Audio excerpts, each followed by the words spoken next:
মই আজি আপোনালোকলৈ এটা বিৰাটেই ইম্পৰ্টেণ্ট ভিডিঅ' লৈ আনিছোঁ।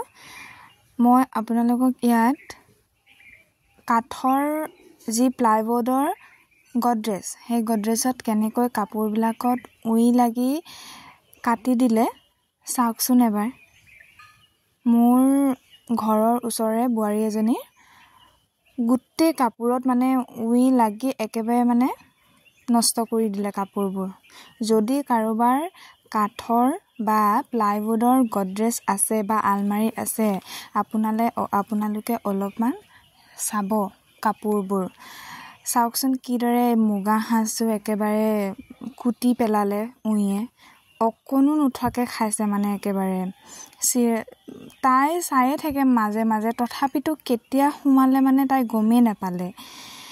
ইমান বেয়া লাগিছে কাপোৰকেইযোৰ এনেকৈ কুটা দেখি। চাওকচোন বাৰু, গোটেই কাপোৰ এনেকৈ উলিয়াই দিছে তাই। এতিয়া চব কাপোৰতে লাগি গ'ল।